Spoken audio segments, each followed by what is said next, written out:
Muy bien, buenas tardes otra vez a todas y todos. Muchas gracias por estar acá. Hoy, en este curso de resistencia a los antimicrobianos, hoy tengo el gusto de presentarles a Carlos Quesada Gómez. Eh, Carlos fue estudiante mío en algún curso de grado, que no me acuerdo cuál, hace ya un tiempillo atrás. Después creo que le di clases en alguno de los cursos de maestría y hoy lo tengo como compañero y colega, amigo en la Facultad de Microbiología. Y de hace mucho ratillo ya Carlos está enfocado en su trabajo de investigación sobre Clostridioides difficile. Antes le decíamos Clostridium, aún hay mucha gente que le decimos Clostridium difficile, pero el nombre más importante ahora es el de Clostridioides difficile.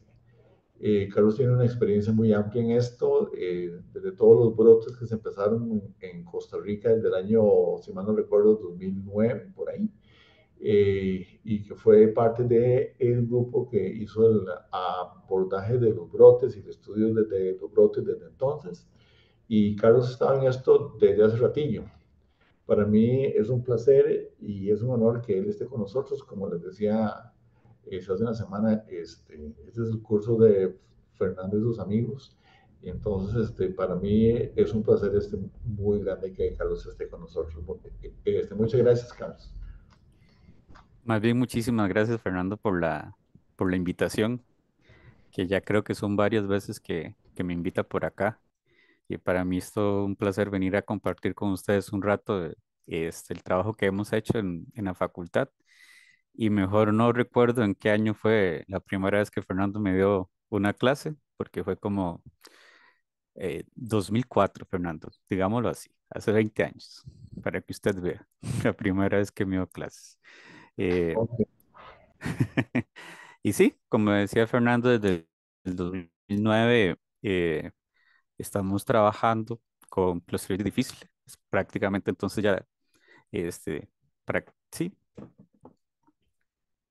tengo unos 15 años de andar dando vueltas con clústeres difíciles.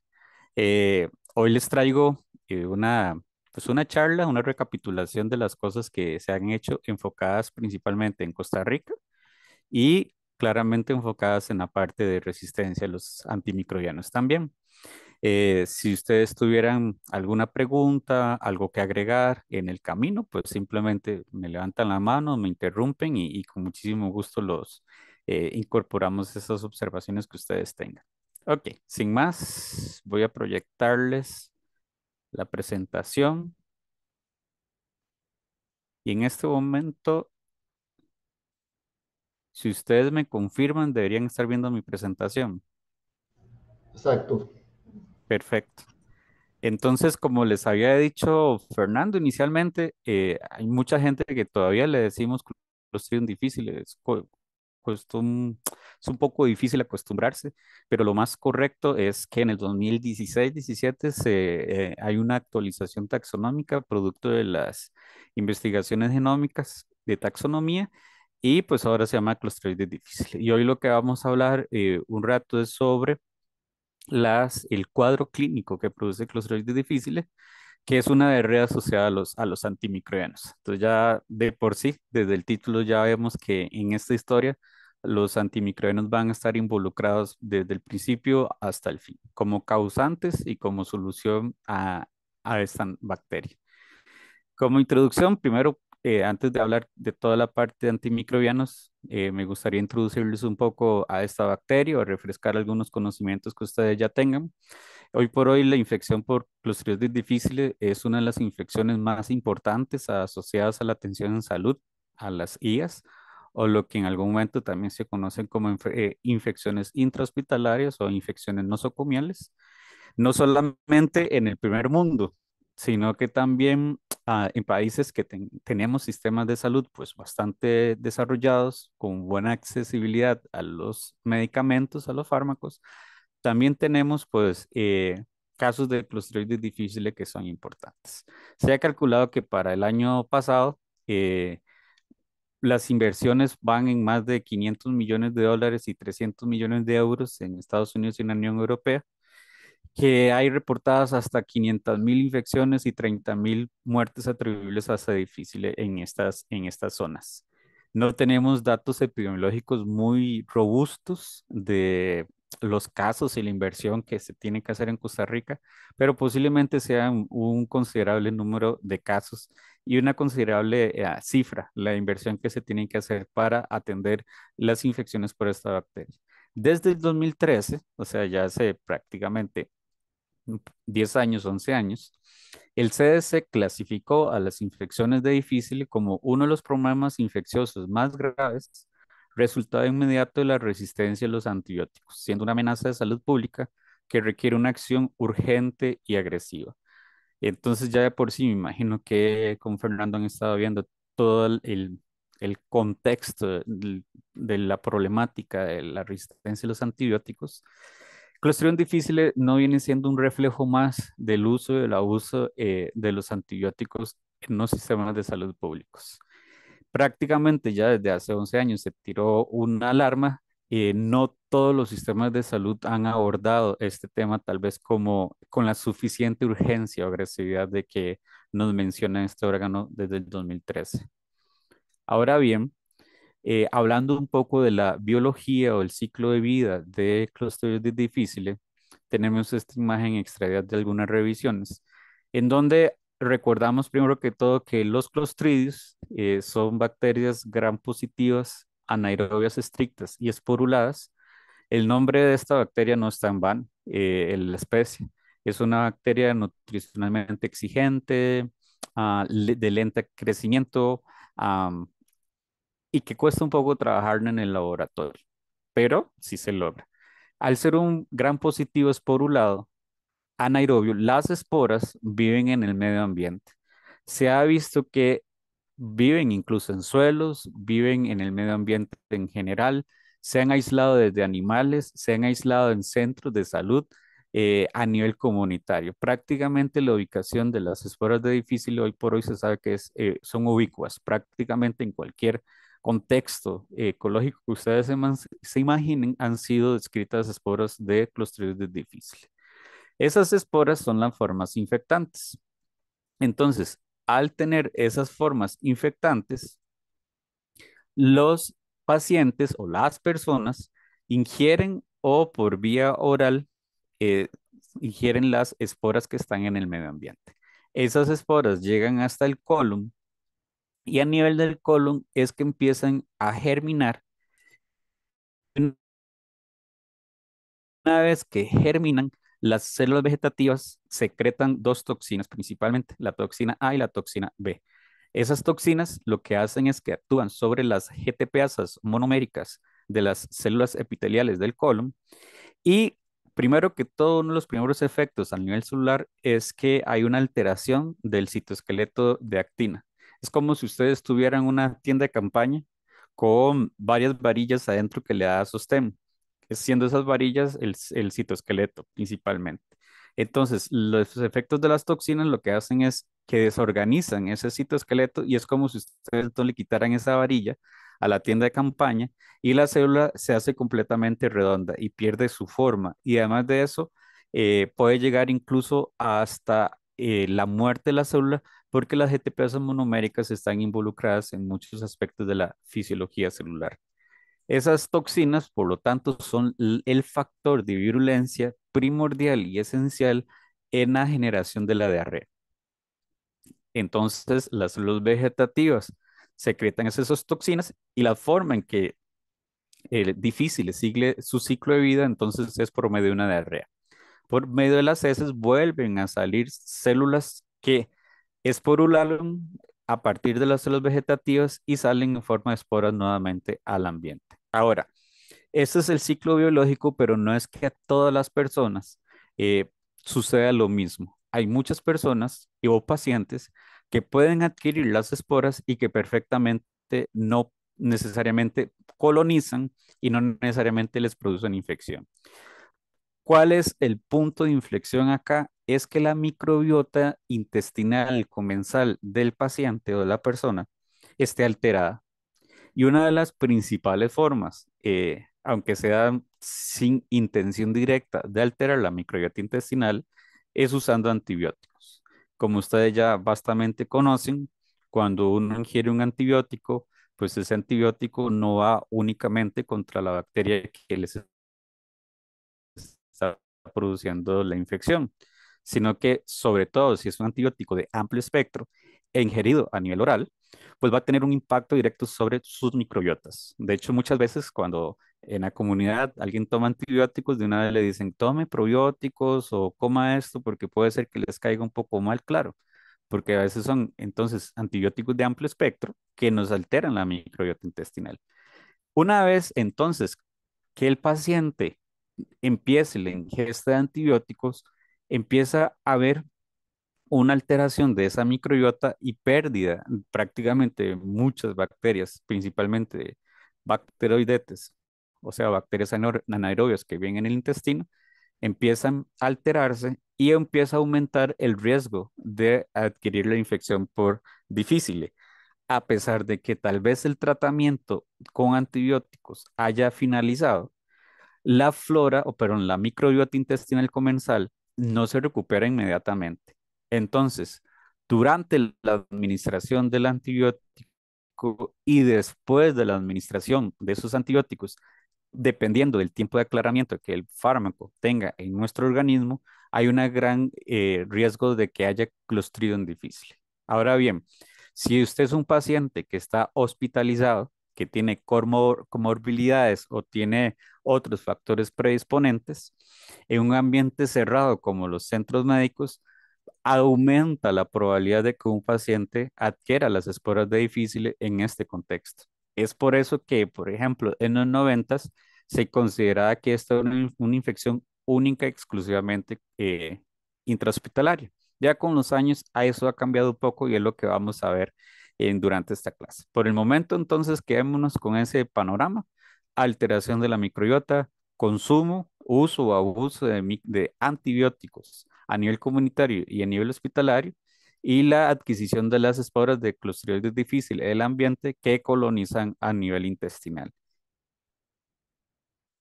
Es muy interesante porque ya se conoce cuál es el mensaje que tienen las esporas para poder germinar.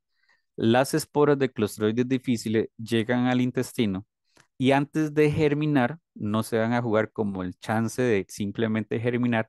La forma en que saben que la microbiota está alterada es precisamente por la presencia de ácidos biliares secundarios. Como ustedes saben, los ácidos biliares secundarios en los humanos son productos del metabolismo de la microbiota intestinal, que si esa microbiota intestinal está alterada, entonces prácticamente van a haber ausencia de ácidos biliares secundarios y un gran aumento de los ácidos biliares primarios. Entonces, si las esporas de Clostridioides difficile llegan al intestino, no hay una cantidad considerable de ácidos biliares secundarios, la señal que está interpretando la bacteria es que no hay microbiota, no hay competencia. Entonces, no es que la bacteria, o sea, que Clostridioides difficile detecta cada una de las bacterias que están en nuestro intestino, sino que lo hace de una forma indirecta, haciendo que sea bastante exitosa la germinación de este microorganismo. Y al fin y al cabo, entonces, si hay microbiota, las bacterias no se inhiben el crecimiento y simplemente continúan. Y si hay presencia de ácidos biliares, ausencia de ácidos biliares secundarios, hay una mayor probabilidad de que esas esporas germinen. Creo que Sebastián alzó la mano. Dígame. Sí, buenas. Unas Bueno, poras sin germinar, por decirlo así, ¿cuánto es como la vida media? en anaerobios y en aerobios se han visto que las esporas en ambiente pueden durar hasta millones de años. No, no, pero por Ay, ejemplo, yo ingiero, por decirlo así, una espora y mi organismo sin germinar, ¿cuánto puede permanecer, por decirlo así? ya entendí. El tránsito intestinal, eh, por ejemplo, en un modelo animal, en 48 horas la espora prácticamente es secretada. En una persona depende de la alimentación, del tránsito intestinal, pero puede ser que en 24, 48 horas la persona pueda expulsar todas las esporas que no colonizaron, pero que no colonizaron y que no germinaron. O sea, el Es, tránsito es breve, Pero usualmente de eso también, también depende, Sebastián, de la exposición que usted tenga. Si usted está en un hospital y está expuesto todos los días a esporas, entonces posiblemente la no colonización va a ser durante más días. Y también hay otros factores predisponentes. Por ejemplo, los niños pequeños de menos de 12 meses siempre están colonizados de difícil. Entonces, se ha visto que cuando una persona esté en contacto directo con niños menores de 12 meses, hay una probabilidad también de que siempre tenga esporas en su tránsito intestinal. Entonces, también depende mucho de la constancia o el contacto que usted tenga con esas esporas. Pero si yo le inoculo un único dosis de esporas, un animal, por ejemplo, de laboratorio, dura 48 horas en que todas las esporas salgan. Esos son modelos de hámster que nosotros hemos hecho en Nausea, en donde son modelos de infección en hámster. Todavía los hacemos y hemos visto ese dato que yo le estoy dando. Entonces, bien, ya sabemos que necesitamos que germine y necesitamos que libere las toxinas. Las toxinas son entonces un factor esencial para que se presente la infección. Es la que produce al fin y al cabo la enfermedad. Hay clostridioides difíciles que no tienen toxinas. Entonces, por el momento se ha visto que esas cepas no son capaces de producir la enfermedad.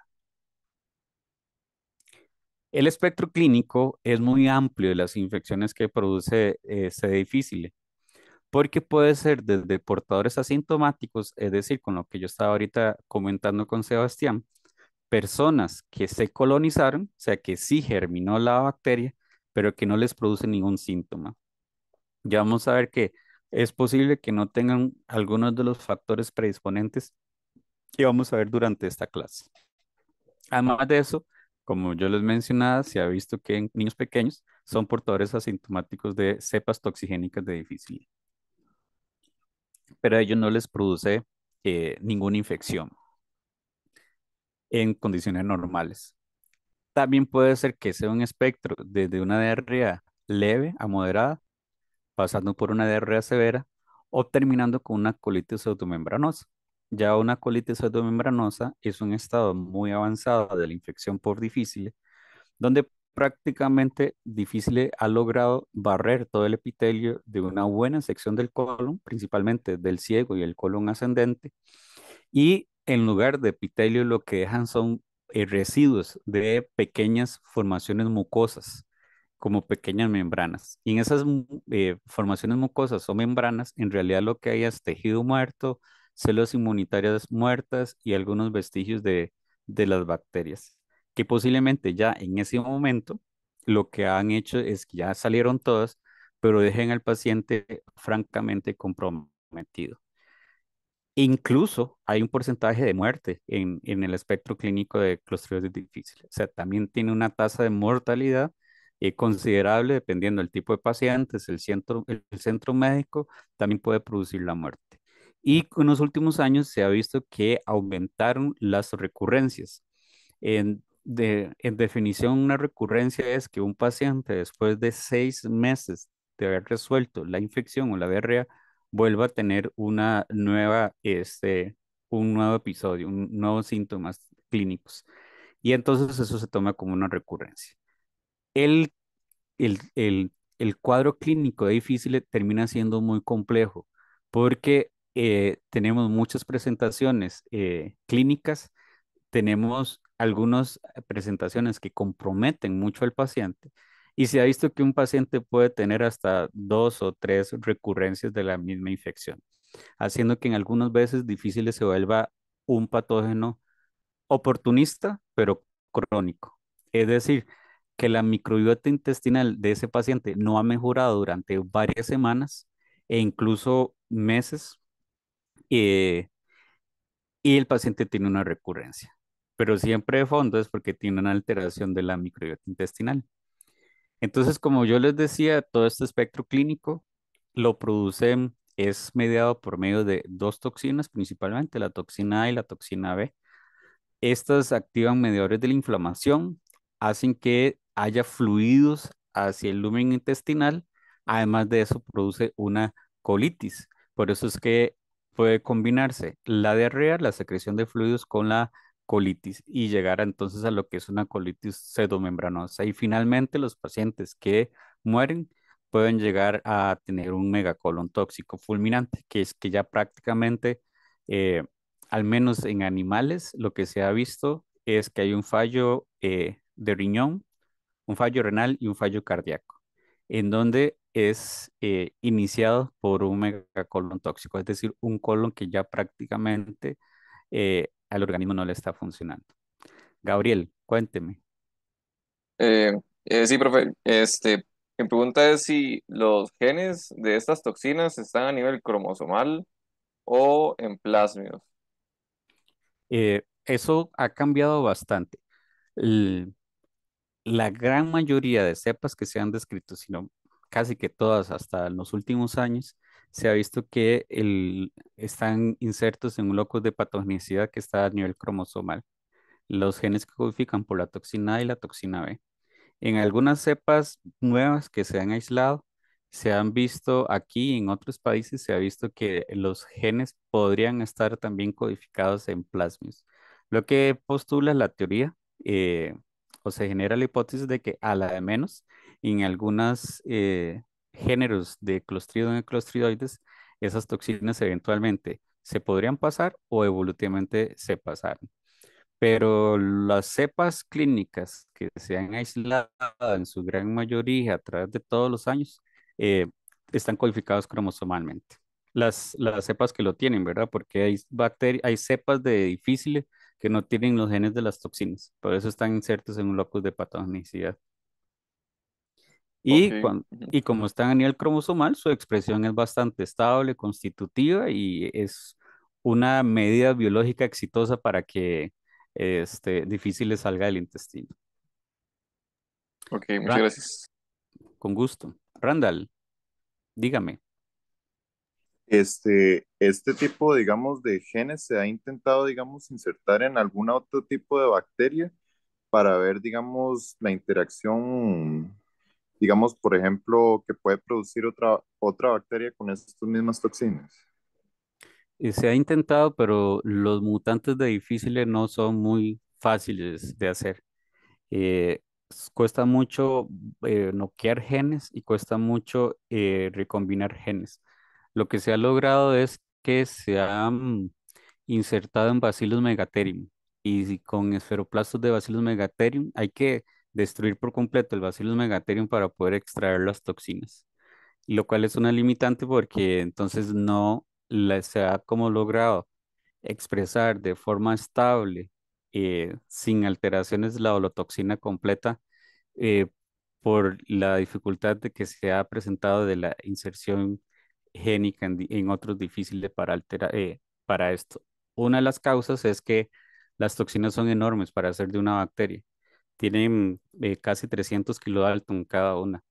Y la regulación génica es bastante compleja porque hay muchos genes que están asociados a la regulación positiva o negativa de la expresión de estos genes. Lo que hace entonces que tampoco se sabe completamente cuál es toda esta regulación. En términos generales, todo eso ha hecho un poco difícil el trabajo de lograr tener estas toxinas a nivel genético para que otra cepa lo exprese. Como les digo, sí se ha logrado en Bacillus megaterium. Es el principal modelo donde se logra expresar las toxinas de difícil, sin necesidad que sea un anaerobio. Sí, Fernando. Sí, Carlos, miras que me quedé con un par de dudas ahora que lo que estabas mencionando con el inicio de la infección, Ujú, porque necesitas una condición de disbiosis para que se pueda establecer la infección por esta bacteria.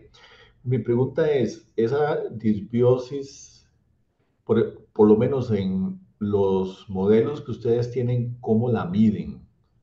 Por ejemplo, viendo algunas propuestas de investigación que ustedes han hecho en el 7, ustedes ponen que se le da un tratamiento con antibióticos correcto. X y que luego de cierto periodo se hace la inoculación con las esporas de las bacterias. ¿Existe alguna forma de medir el grado de perturbación de disbiosis como para saber a partir de este punto la persona es competente para ser infectada por esta bacteria. Sí se ha hecho en humanos, donde se ha hecho una especie de secuenciación masiva o incluso estudios metagenómicos, donde se ven como cuáles son las familias de bacterias que empiezan a descender en pacientes que tienen mayor factor de riesgo. Y se ha visto que son pacientes que los firmicutes y las bacteroidetes empiezan a descender y más bien empiezan a aumentar las alfa y las gamma proteobacterias. Es decir, casi que se van los anaerobios y empiezan los facultativos. Y se ha visto que el punto de inflexión precisamente es cuando la microbiota anaerobia prácticamente empieza a ser el menor porcentaje de representatividad en toda la microbiota que tiene el paciente. Eso también se han hecho en animales y en animales también han dado como los mismos resultados. No se usa a nivel como muy práctico de estar como haciendo esa evaluación en cada uno de los modelos animales que uno puede hacer. Uno puede hacerlo un poco como tal vez un poco más práctico, que es que eh, cuando uno cultiva las heces del animal, la diversidad de las colonias que uno ve en las heces empieza a reducirse por completo. Cuando usted Mm. cultiva las heces de uno de estos roedores, es como cultivar las heces de cualquier animal. Es una gran diversidad de cosas y usted usa medios selectivos y en todo empieza a crecer algo. Cuando ya están en esta disbiosis, es increíble, pero prácticamente uno empieza a ver uno, dos y a lo mucho tres morfotipos en un coprocultivo, llamémosle así. Mm. Porque en el caso de los animales, la dosis que le damos es bastante alta. Entonces, respondiendo, sí existen estudios más precisos y en animales lo que hacemos es como esa evaluación más empírica, llamémosle así, pero siempre es evidente. Y esta otra duda que me surge, yo sé que lo vas a mencionar con respecto a las causas de la disbiosis, particularmente en el uso de los antibióticos. ¿Existen algunas otras causas de disbiosis que faciliten la infección por esta bacteria que no sea el uso de los antibióticos? Por ejemplo, estaba pensando, que si yo, una infección viral o una infección por una E. coli toxigénica puede causar una perturbación en la disbiosis. Dentro de los factores de riesgo, tener una infección viral o una infección bacteriana intestinal se considera un factor de riesgo, digamos, obviamente previo a las infecciones por difícil. Hay un, eh, Hay un primer abordaje que es, por ejemplo, uno de los factores de riesgo son las enfermedades inflamatorias intestinales, como la enfermedad de Crohn o algunas asociadas, algunas con causas autoinmunes que tal vez no están muy descritas, se consideran como un factor de riesgo, producto de la disbiosis también que generan. O sea, hay una alteración clara de la microbiota en estas personas que tienen este tipo de enfermedades inflamatorias intestinales. Con otros microorganismos, sí, se ha descrito que algunos pacientes postdiarrea por algunas bacterias también tienen un factor predisponente a tener clostriditis difícil. Si bien no es como el que encabeza la lista de los factores predisponentes, sí se ha tenido registros de pacientes que postdiarreas en donde hay una disbiosis intestinal franca expuestas a difíciles sí tienen un riesgo de tener difíciles. Y también los otros fármacos como los inhibidores de bombas De protones. de protones, Mm. también que alteran un poco el pH a nivel gástrico y al fin y al cabo tiene un impacto un poco más leve que los antibióticos en la disbiosis intestinal, también se han registrado. El común denominador de todo, al fin y al cabo, es una disbiosis intestinal, Ya. producidas por varias causas. Mira, y el tema de la dieta, ahora que hay tanta moda con tanta dieta, digamos, que hace mucho trending ahora de que hay que comer así, que hay que comer allá, que el keto, que los veganos, etcétera, etcétera.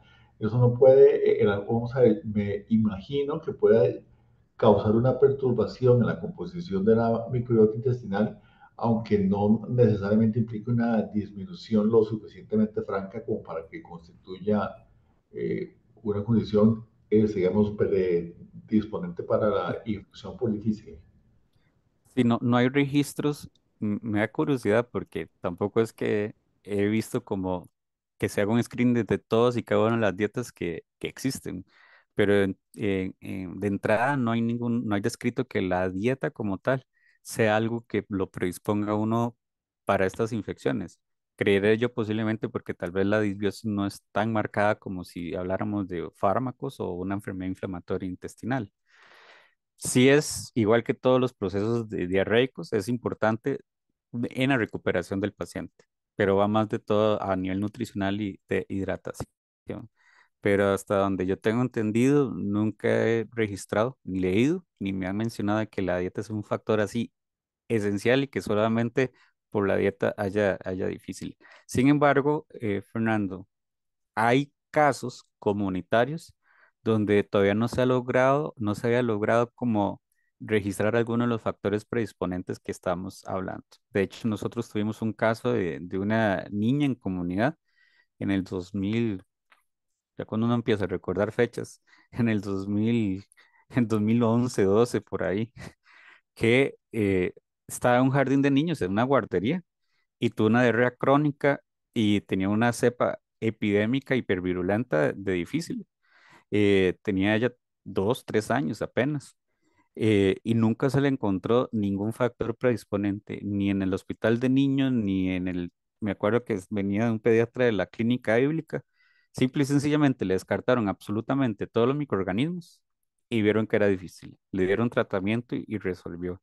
Pero, por ejemplo, nunca se encontró un factor predisponente. Ese escenario que yo le estoy planteando aquí, que fue como un caso así excepcional, está también ocurriendo en la comunidad, pero de manera excepcional. A la de menos, y ya sacando alguna hipótesis, algunos de estos situaciones que usted menciona puede ser que a la larga tal vez tenga un impacto en algunos tipos de personas y predisponer a diarreas que no son fuertes, no las matan, pero que pueden tener síntomas clínicos, pensaría yo. Mariana, dígame. Gracias. No, es solo para complementar. Eh, bueno, yo soy, doctor, mucho gusto, pediatra del Hospital de Niños, residente del posgrado de infectología pediátrica. Ujú. Y justo hace como 2 semanas hicimos la revisión del protocolo, ¿verdad? De la guía de manejo de clostridioides. Entonces, como para el doctor García, que en efecto, digamos, la dieta todavía no se ha estudiado, ¿verdad? Como un factor generador de disbiosis o relacionado con infección por clostridioides difíciles. Y lo que sí, y nada más para complementar la respuesta del doctor, por ejemplo, pacientes en tratamiento quimioterapéutico o algún tipo de tratamiento inmunosupresor, que en ellos sí se ve o sea, sí es un factor de riesgo para el desarrollo de infección por clostridioides. Ya. Genial, Perfecto. gracias. Muchísimas gracias. Entonces, continuando, eh, vamos a ver un poco ahora sobre principalmente la inmunopatogénesis de clostridioides difíciles. Esta imagen es de una revisión que hicimos en nuestro grupo de trabajo para una revista. No me pongo a acordarme los años, pero eso fue como en el 2015, 2014, algo así. Porque en ese momento se postulaba que el sistema inmunológico tenía un papel muy importante en la patogénesis de difícil. Y ya les menciono por qué. Entonces, lo que hemos visto es que difícil germina, esas toxinas son secretadas a nivel intestinal, la toxina T se da, la toxina A tiene principal afinidad por la parte apical del epitelio del colon, lo que hace es que lo abre, eh, rompe las adhesiones fuertes entre las células, abriendo el canal de entrada principalmente para la toxina B que tiene sus receptores principalmente a nivel vasolateral. Por eso es que se menciona que la toxina A tiene una mayor reacción inflamatoria o que es más enterotoxina porque trabaja más a nivel apical del epitelio y que la toxina B tiene un efecto más citotóxico, porque es prácticamente el que se encarga de terminar de arrancar literalmente estas células del epitelio. Estas células entonces epiteliales son prácticamente arrancadas, como yo les decía, y empiezan a liberarse y las células muertas de esos epitelios más otras células inflamatorias pueden terminar formando esa pseudomembrana que yo les mencionaba. Pero también se ha visto que hay un gran reclutamiento de células, principalmente polimorfonucleares, y de muchas interleuquinas proinflamatorias.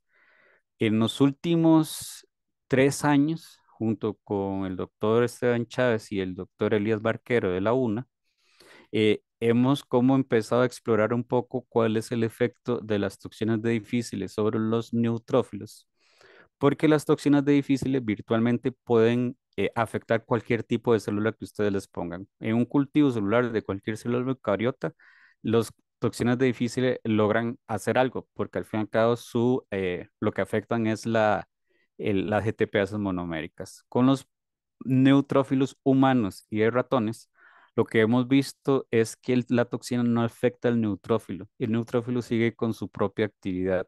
Entonces, cuando la toxina induce la liberación de citoquinas proinflamatorias, lo que hace es reclutar neutrófilos y los neutrófilos hacen una respuesta bastante exacerbada que termina siendo pues la colitis, toda la reacción inflamatoria y inmunológica por la colitis. Por lo que la hipótesis ahora es que más bien la colitis que se genera en la colitis pseudomembranosa como tal es más producida por nuestras propias células inmunitarias que por el efecto de la toxina, lo cual es un buen caballo de Troya para la bacteria para que desde adentro todo pueda ser expulsado. Y eso lo terminamos de ver en un modelo animal que se hizo en el grupo de investigación, que lo depletamos de neutrófilos y vimos que los ratoncitos que no tenían neutrófilos a nivel intestinal, la infección era mucho menos grave. Por lo tanto, hay una hipótesis que dice que es muy importante la presencia de polimorfonucleares a nivel intestinal para que la severidad de la infección pues, sea considerable.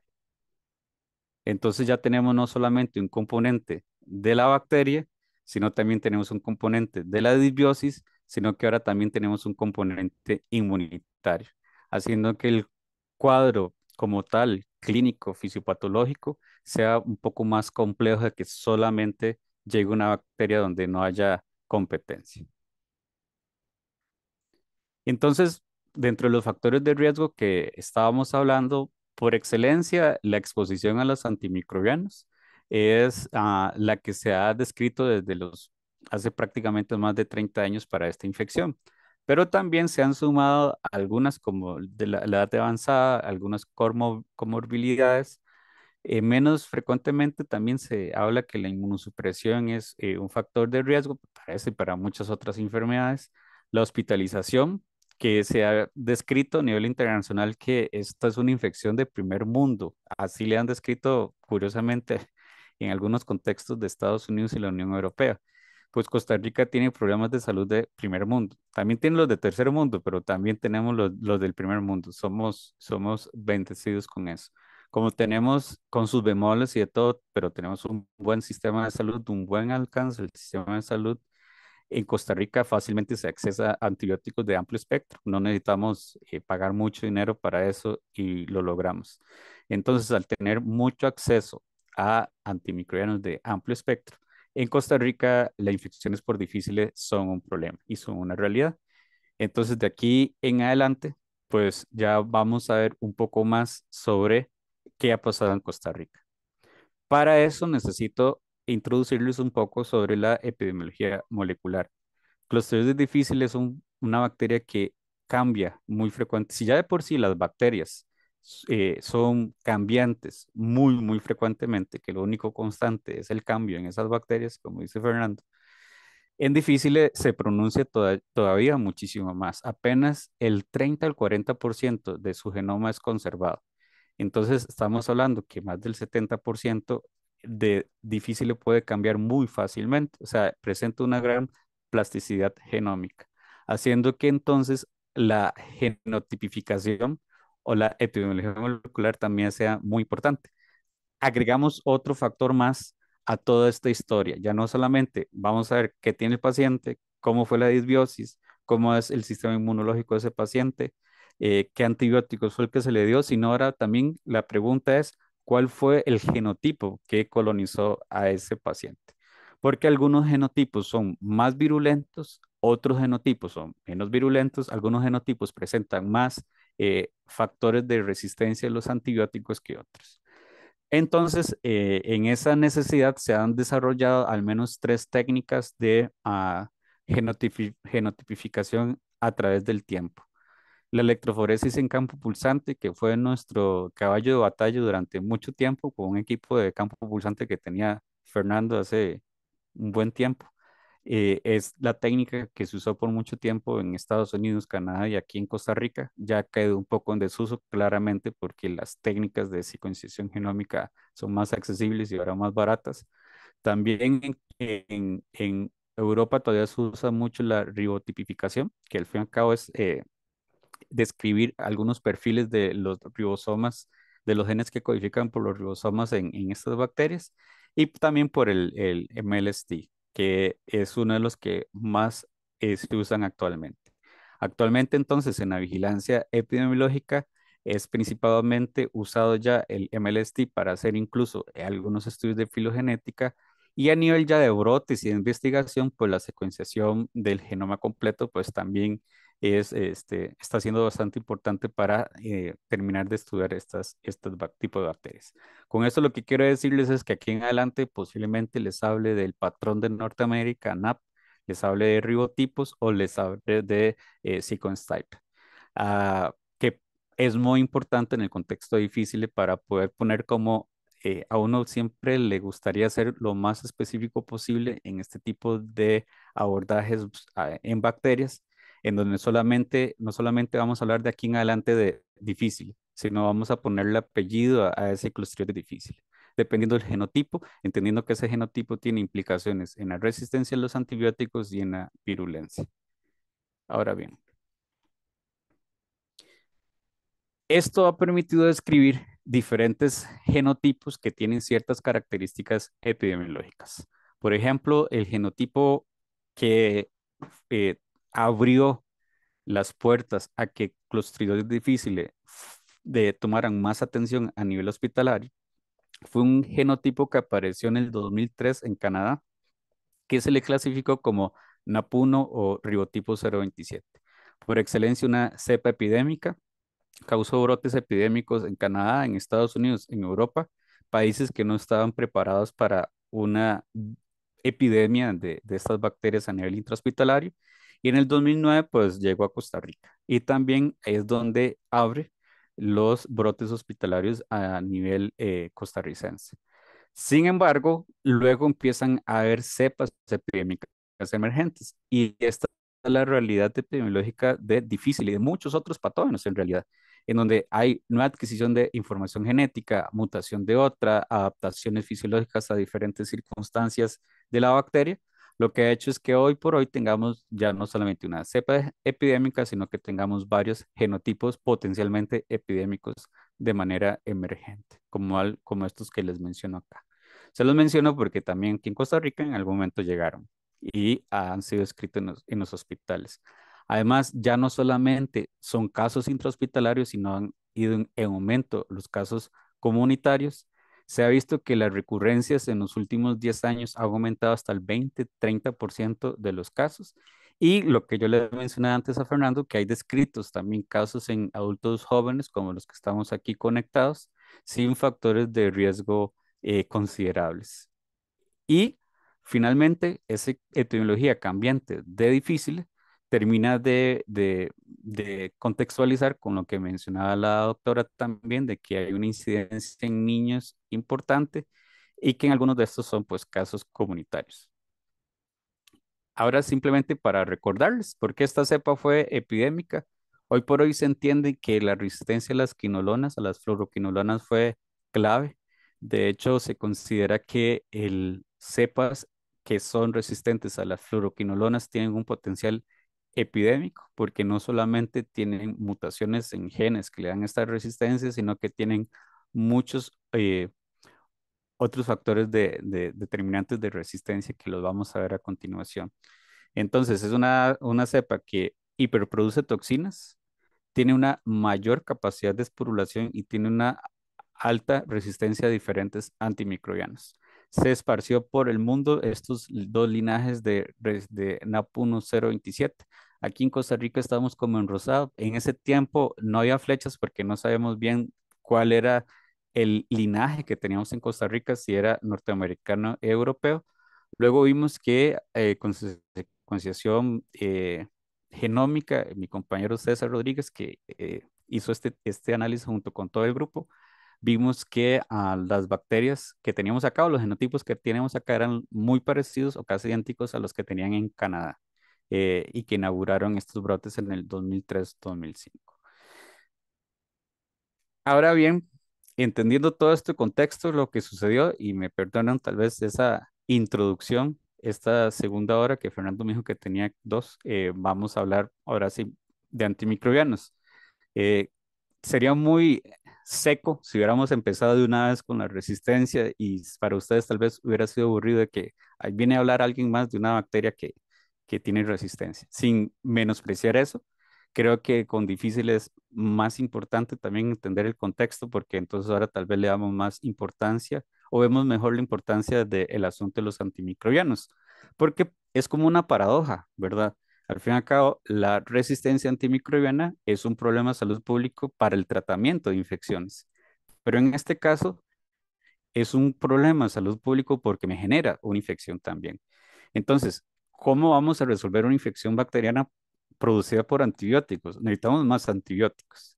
Y esos otros antibióticos que vamos a necesitar posiblemente son de mayor espectro, de tal vez algunas últimas opciones terapéuticas para algunas enfermedades, o simplemente no haber muchas opciones terapéuticas porque virtualmente casi todos los antibióticos pueden producir una disbiosis intestinal. Y aquí en este cuadro les presento los que comúnmente se han asociado con un mayor riesgo de desarrollar difícil. Y es en esta primera lista antibióticos o antimicrobianos que tienen un buen espectro contra bacterias anaerobias, porque nuestra microbiota intestinal está eh, conformada principalmente por bacterias anaerobias. Se ha descrito que por cada 1000 anaerobios hay una bacteria facultativa. Entonces, se ha escrito a nivel de literatura que la clindamicina, la cefalosporina, la ampicilina, la amoxicilina y las fluoroquinolonas son de los antimicrobianos principalmente asociados al desarrollo de las infecciones por difícil. Aquí en Costa Rica, en diferentes trabajos que hemos hecho, el grupo de investigación en colaboración con diferentes personas de la caja, hemos visto que la clindamicina, las cefalosporinas y las fluoroquinolonas son los principales antibióticos que se han asociado con difícil en el país. Pero como yo les decía, virtualmente también cualquier otro antimicrobiano que ustedes puedan imaginar, dependiendo del contexto clínico, el tipo de pacientes, el sistema, el estado inmunológico de ese paciente, también podría estar asociado al desarrollo de la infección. Actualmente las guías internacionales recomiendan prácticamente 3 antimicrobianos para abordar las infecciones por difícil, el cual es la vancomicina y el metronidazol. El metronidazol, algunas guías internacionales ya incluso no lo recomiendan, sobre todo unas guías estadounidenses, por los diferentes efectos secundarios que podría tener incluso a nivel del sistema neurológico. Y entonces dejan casi como única opción la vancomicina bioral. Y ahora, hace unos años atrás, Estados Unidos se comercializó una nueva opción terapéutica que se llama fidaxomicina, que es un antibiótico, un antimicrobiano que va dirigido específicamente contra las infecciones por difícil. Pero lo que se ha visto es que es muy caro, es un tratamiento bastante caro y que no está muy accesible para todos los sistemas de salud o los centros médicos que tengan que atender a infecciones por difícil. Entonces, casi que por el momento las opciones terapéuticas que tenemos son la vancomicina y el metronidazol, siendo el metronidazol un muy buen antianaerobio y pues siendo la vancomicina pues una de las tal vez últimas opciones que hay en general para algunas bacterias gram positivas como lo es difícil. Ahora, con difícil también viene un factor adicional. Los antimicrobianos son para tratar las células vegetativas, para tratar de controlar o eliminar las células vegetativas. Tenemos esporas en este caso, haciendo entonces que el abordaje de la infección y el control de la infección sea un poco más complejo, porque podemos que un paciente resuelva la infección, pero se ha visto que algunas esporas se pueden quedar atrapadas en la mucosa intestinal y haber recurrencias. Y entonces las esporas que quedaron ahí, que no van a ser eliminadas por vancomicina o metronidazol, pueden explicar algunas recurrencias. Adicionalmente, a nivel ambiental, pues siempre van a permanecer esporas de difíciles, pues que pueden estar viables para infectar una nueva persona. A nivel internacional y en la literatura, ya se ha reportado que la resistencia a diferentes antimicrobianos y diferentes mecanismos de resistencia ya han sido reportados eh, con altos porcentajes de resistencia a cefalosporinas, a los macrólidos y a las lincosamidas, a las fluoroquinolonas, y hasta el momento pues no se han registrado resistencias importantes a las opciones terapéuticas. Y se han descrito diferentes mecanismos de resistencia, que algunos de esos los hemos visto aquí en Costa Rica. Entonces, tal vez no es que ah, aquí en Costa Rica se han descrito eh, un montón de nuevos mecanismos de resistencia, pero sí se ha hecho toda una galería de muchos de esos mecanismos de resistencia que los tenemos aquí en Costa Rica, como betalactamasas, como las metilasas RMB, mutaciones en GIR-A y en GIR-B contra las fluoroquinolonas y posibles plasmidos que codifican por resistencia al metronidazol. Esto lo vamos a ver con mucho más detalle de lo que hemos encontrado aquí en Costa Rica. Las PSAs en el laboratorio clínico no se hacen de rutina, porque si ya de por sí difíciles no se cultiva de manera rutinaria en los laboratorios clínicos, no es algo que está en las guías de diagnóstico. El diagnóstico se hace prácticamente con demostrar la presencia de toxina, más toda la historia clínica, claramente en los pacientes. Las pruebas de susceptibilidad a los antimicrobianos más bien se hacen con dos fines, o sea, en un centro de referencia para una vigilancia epidemiológica de la resistencia difícil, o la otra recomendación es a nivel de investigación. En el grupo de trabajo en la Facultad de Microbiología, lo que hemos hecho son pruebas de susceptibilidad a antibióticos para esta segunda recomendación que se hace, que es a nivel de investigación. Se recomienda que cuando se hagan pruebas de susceptibilidad a los antimicrobianos o se esté haciendo análisis a nivel hospitalario de cómo está la resistencia para difíciles, lo que se recomienda es el interpretar los porcentajes de resistencia intermedio o susceptibilidad de betalactámicos, de meropenem y imipenem, de carbapenems, de la clindamicina, de la moxifloxacina y el metronidazol.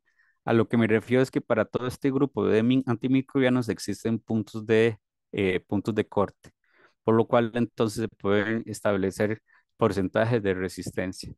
Luego, para estos otros antimicrobianos, como el linezolid, la fidaxomicina que les mencioné antes y la vancomicina, al menos en las guías del CLSI no existen aún claros puntos de corte para poder determinar porcentajes de resistencia. Entonces, lo que se recomienda a nivel hospitalario es que se dé un seguimiento de las MICs en cuanto se haga una vigilancia activa epidemiológica, en términos epidemiológicos de difíciles, para ver cómo van evolucionando las MICs para cada uno de estos antimicrobianos y así tener un retrato en tiempo real de los resistencia que podría estar adquiriendo o desarrollando difíciles. Y para la guía europea, pues existe un punto de corte para vancomicina, con el cual se ha trabajado para poder hablar de porcentajes de resistencia. Hasta el momento no existen disponibles en el mercado equipos prácticos, rápidos y directos en donde se puede tener mix a partir de un cultivo bacteriano. Y las guías internacionales lo que mencionan es que hay dos opciones que son más aceptadas a nivel de investigación y a nivel de vigilancia epidemiológica, que es un método de referencia que se llama macroilusión en agar y la opción también de poder hacer e-test con metodologías para anaerobios. Ahora entremos a Costa Rica ya conociendo este contexto, sabiendo cuáles son los antibióticos que me lo producen, cuáles son las opciones terapéuticas y cuáles son los antibióticos que se recomienda que hay que tener una vigilancia activa para poder eh, eh, que los casos de difíciles y sus severidades no aumenten para que no aumente la morbilidad o mortalidad en diferentes centros médicos o en la comunidad. Entonces, como decía Fernando, en el 2009 hubo el primer brote epidémico descrito por una cepa epidémica aquí en Costa Rica, específicamente en el San Juan de Dios fue. En ese momento aumentaron las mortalidades eh, por mes. Empezaron a morir más pacientes de los que habitualmente ellos aceptaban como en un canal epidemiológico que hacen a nivel de cada centro médico y se empezaron a morir muchas personas. Entonces, ahí se hizo un primer abordaje junto con la Universidad de Costa Rica, el equipo de la Facultad de Microbiología, en donde se empezó a cultivar, no solamente para saber qué había difíciles, sino para saber qué difíciles se tenía ahí. Entonces se vio en ese caso que había una alta prevalencia de dos genotipos muy particulares. La NAP1 027 que yo les mencioné antes, que es una cepa potencialmente epidémica que se ha descrito prácticamente en todo el mundo, y un nuevo genotipo que hasta ese momento con la metodología de campo pulsante le habían llamado NAPCR eh, al empatarlo con las bases de datos internacionales que había, porque prácticamente no había descrito nada parecido. Luego ya vimos que también era parte del riotipo 019. Lo que vimos con estos dos genotipos es que ambos tenían la particularidad de que tenían altos porcentajes de resistencia a los antimicrobianos, principalmente a las fluoroquinolonas. Si bien no solamente fueron los dos genotipos que se aislaron, prácticamente entre los dos compartían un 80% de los casos. Cuando un genotipo se dispara en un centro hospitalario es porque posiblemente ese genotipo está teniendo más éxito a nivel intrahospitalario y es muy posible que se dé un brote epidémico por un único genotipo, si se da todo el contexto para que esto suceda. Muchas veces se ha visto que el gatillo para disparar eso, el último eslabón de toda esa cadena de consecuencias para que suceda, es la utilización de antimicrobianos de amplio espectro que están en los cuales es difícil de resistente. Por ejemplo, las fluoroquinolonas. En este caso se vio que esos dos genotipos eran resistentes a clindamicina, a ciprofloxacina, moxifloxacina y por el momento pues no eran resistentes a metronidazol y a vancomicina. Como era un primer abordaje, lo que hicimos en Costa Rica o en la U fue por lo menos hacer las pruebas a clindamicina que creíamos que eran los posibles causantes y hacer las pruebas para las fluoroquinolonas. Y en efecto, todos los aislamientos de estos dos genotipos fueron resistentes a esos grupos de antibióticos.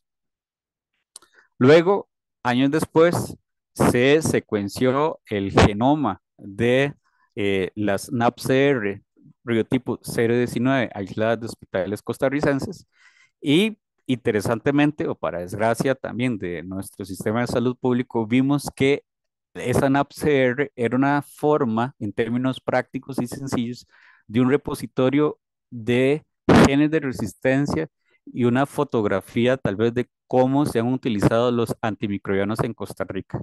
Difícil termina siendo como una, les digo, como una fotografía o una evidencia biológica de cómo se han administrado los antimicrobianos a través de los años en un centro médico. Es como, a veces, si me permiten la comparación, como la hemoglobina glicosilada, que por más bien que se ponte el paciente en los 3 últimos meses, van a ver que comió mal o que tiene una diabetes. En difícil puede ser que en los últimos 5 años un centro médico haya logrado controlar mucho la administración de antimicrobianos, que sigue teniendo la huella biológica ahí de difícil ante esa presión selectiva que le ejercen los antimicrobianos en ese centro médico. Por lo tanto, volviendo a este tema, en AppCR se vio ese reflejo, donde se logró encontrar genes que estaban asociados con la resistencia a tetraciclinas, a los macrólidos, a las glicosamidas y las triptograminas. Increíblemente, habían genes relacionados con los aminoglicósidos, de cierta forma me río porque las bacterias anaerobias son intrínsecamente resistentes a los aminoglicósidos porque en términos generales no tienen su principio activo no puede actuar fácilmente a nivel de lugares donde haya potenciales redox bajos. Estos estaban incluso junto con los genes de resistencia que dan resistencia a al cloranfenicol, estaban en contextos de transposones conjugativos. También vimos en estas cepas costarricenses de que habían genes similares a BANG-G, genes resistentes de resistencia, posiblemente al inesolit.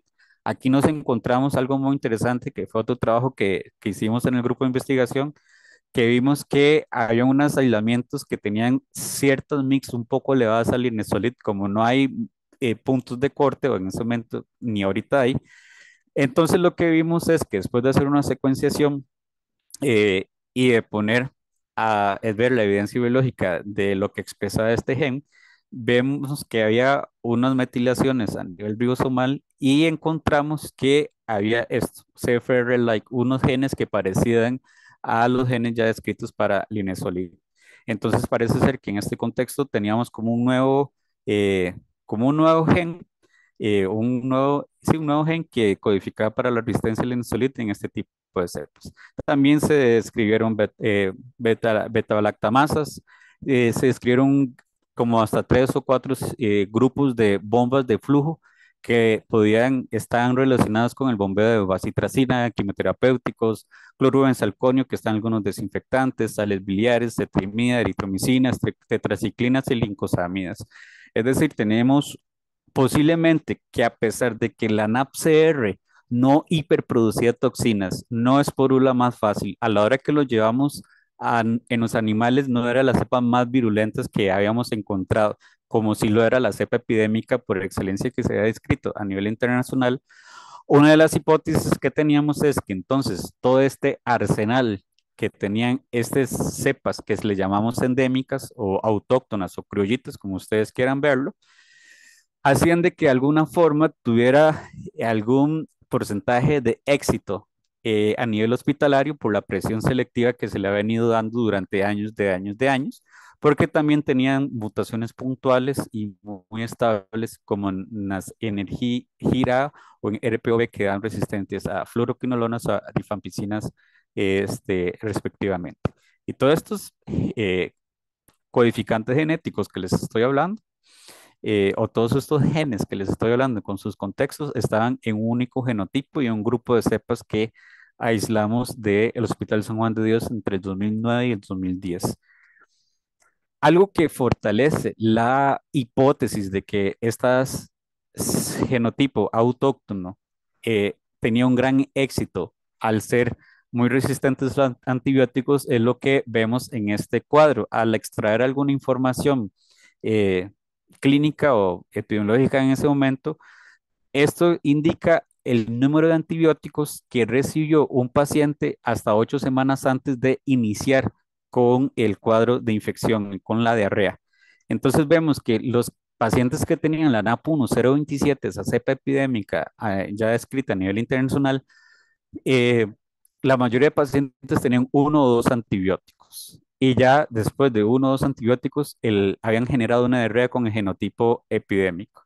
Pero los pacientes, por el otro lado, que estaban colonizados, infectados por el genotipo endémico o autóctono, se vio que más bien la gran mayoría de pacientes en las últimas 8 semanas habían recibido 4 o 5 antibióticos diferentes.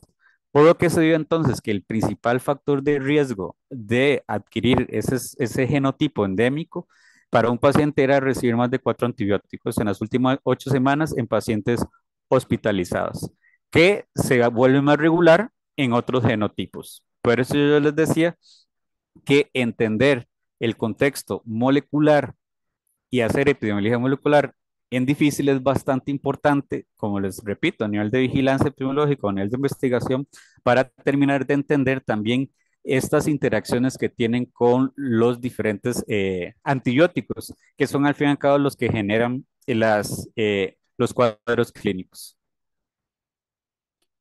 Luego pasamos la página y en el 2010 la historia continúa en el 2013, donde hay un aumento de casos otra vez en un hospital costarricense, que si bien no se quiso declarar como brote epidémico, sí hubo un aumento de casos, nada más en algunos servicios de medicina que ellos tenían en el hospital.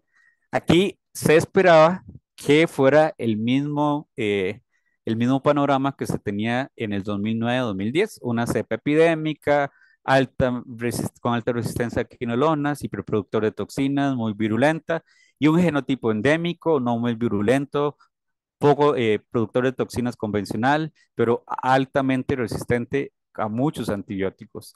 Pero no, como yo les mencionaba, la epidemiología difícil es muy cambiante. Depende de todos los factores que hemos venido mencionando en esta charla que hemos tenido. En ese momento se encontró que prácticamente los genotipos de hace 2 años ya no estaban y era el mismo hospital, en donde ya entonces encontramos dos genotipos que con anterioridad ya se habían descrito en brotes en Europa. El NAP7 riotipo 017 y el NAP9 riotipo, perdón, 018 y el NAP9 riotipo 017. Interesantemente, este NAP7 riotipo 018, al igual que el NAP1 027, la cepa epidémica por excelencia, tienen una tercera toxina que se llama toxina binaria, que lo que se ha visto es que hace que el cuadro clínico sea también muchísimo más severo.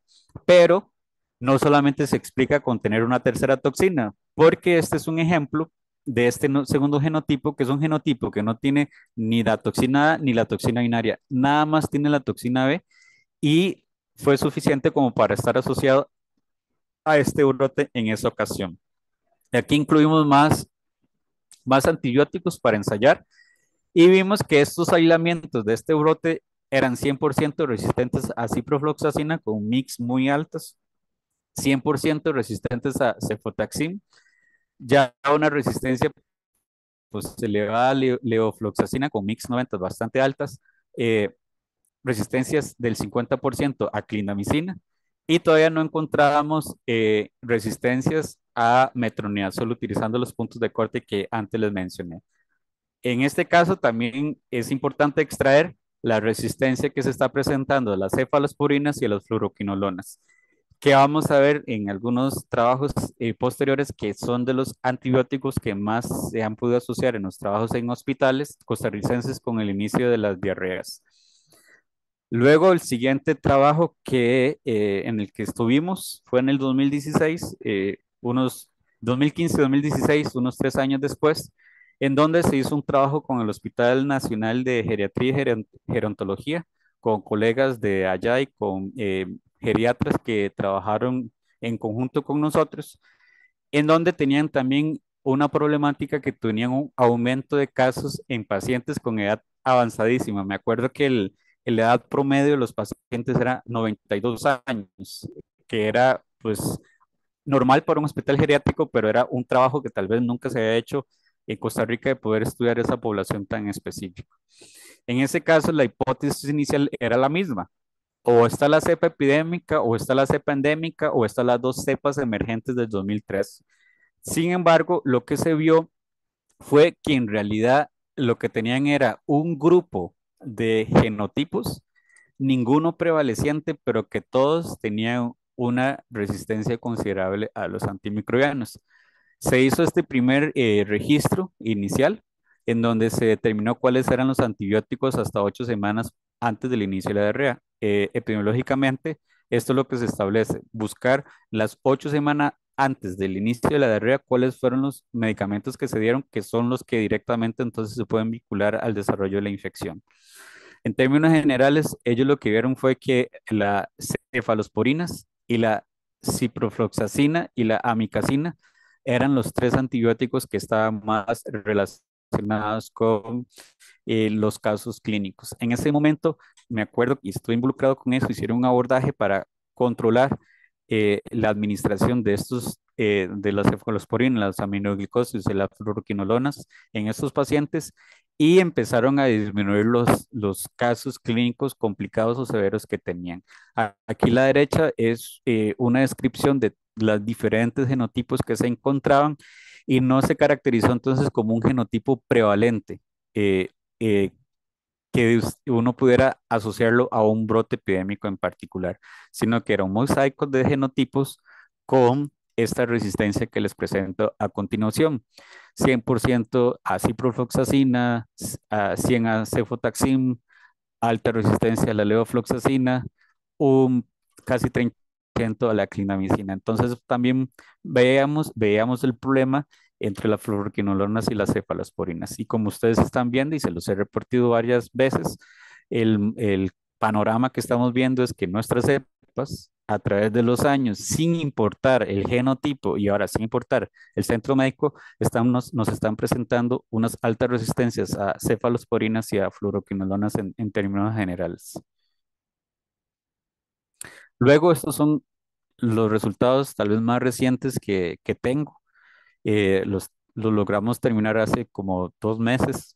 Es que tomamos todas las cepas que teníamos del 2016 al 2020 guardadas. Cuando digo tomamos es que las cepas que tenemos guardadas en el Laboratorio de Investigación en Bacteriología anaerobia y en la Facultad de Microbiología han sido producto de que médicos o microbiólogos o profesionales en medicina o profesionales en microbiología nos han contactado a diferentes hospitales para abordar un problema en específico, como el que yo les acabo de mencionar en el geriátrico. No hacemos vigilancia epidemiológica. El N de cepas que tenemos nosotros no es una vigilancia epidemiológica y no es el reflejo de lo que sucede en nuestro sistema de salud, sino que es eh, un reflejo sí, un reflejo de lo que sucedió en un momento muy específico para contestar una situación muy específica. Por eso es que tenemos estas cepas que por el momento son 60. Para terminar de completar el 2021, completaríamos ya casi las 90 cepas, que lo que estamos haciendo es como un barrido entonces de las 100 cepas que tenemos del 2016 al 2021. Y en el 2021 prácticamente se detuvo todo como se detuvo todo en el mundo. Tenemos un hueco ahí, hasta ahorita estamos logrando tener nuevamente acceso a cepas. En estos casos, vimos también que en estas 60 cepas de estos 4 años, casi 5 años, nuevamente se repite el mismo patrón. Resistencia a ciprofloxacina, a cefalosporinas con mix bastante altas, y hemos visto también que ya empieza a aparecer otra vez más resistencia a la clindamicina. Y aquí con este asterisco está que vimos que unas 6 cepas de las 60 que hemos trabajado tenían una MIC de 8 a vancomicina. Y para difíciles se establece que la MIC, el punto de corte en la Unión Europea se establece que es de 2. En Estados Unidos no hay, las guías estadounidenses no tienen un punto de corte, entonces no es, no se prefiere decir que haya resistencia, pero si hay una susceptibilidad disminuida o una alerta de posibles elevaciones de las concentraciones mínimas inhibitorias a vancomicina. Y curiosamente esas 6 cepas son del 2019 al 2020, o sea, son de los últimos años que nosotros teníamos un reflejo. La repetimos varias veces, hicimos varios controles, porque es muy importante poder reportar esto con exactitud, y así es. Y no es que la MIC 90 sea 8, sino que la MIC de estas 6 cepas eran 8, por eso tienen este asterisco. 100% de resistencia a ampicilina, 30% de tetraciclina, y logramos introducir, porque ya lo logramos conseguir a nivel comercial, la fidaxomicina, que si bien no hay un porcentaje de resistencia, por lo menos tenemos una primera foto de lo que está sucediendo con nuestras cepas en estos últimos años, del 2016 al 2020, para que en algún momento, si tenemos la oportunidad de tener cepas después del 2024, podamos, por cuestiones de investigación, ir monitoreando si esta mix a fidaxomicina, este antibiótico que se introdujo hace apenas 6, 8 años en los sistemas de salud de Norteamérica, empiezan también a aparecer mix elevadas o susceptibilidades disminuidas aquí en Costa Rica. Por el momento, lo que puedo contarles es que la MIC es 1, lo cual es muy parecido a las MICs que se han reportado a nivel mundial. No tenemos como nada extraordinariamente diferente, ni que se haya asociado con un fallo terapéutico del antimicrobiano. Entonces, si lo resumimos para ir como aterrizando con estos números y vemos esta evolución a través de los años, como yo les dije, el N que les estoy planteando no es un reflejo de la epidemiología de ese momento, sino es la cantidad de cepas que hemos tenido acceso, que en los primeros años fueron 94, en los años intermedios 68 y 26, y en estos últimos años ya vamos por 60 y vamos a intentar pues llegar a los 100, incluyendo el 2021. Tal vez no es el N que uno buscaría o tendría acceso a y con otros patógenos para hacer estudios de resistencia antimicrobiana, pero espero que después de haberles hecho esa introducción como de 45 minutos, vean ustedes que el trabajar difícil no es nada fácil, no es nada barato, no se hace rutina en los hospitales, se necesita una muy buena coordinación entre los hospitales y los grupos de investigación. Entonces, armonizar todos estos factores, pues hacen también que tener N más grandes para difíciles por el momento no sea tan fácil, pero para mí son N bastante considerables y que nos han permitido en conjunto hacer publicaciones científicas de todo lo que les he mencionado, excepto los mix anteriores, ya están publicadas.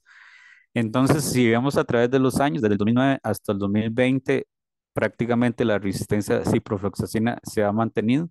La demoxifloxacina es una fluoroquinolona de más reciente generación, pues ha andado entre el 40 y el 80%, con una tendencia a estar un poco más estable y regular en los últimos años.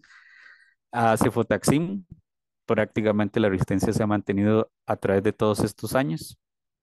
En el 2009 no es que no había, sino que no lo hicimos en este momento.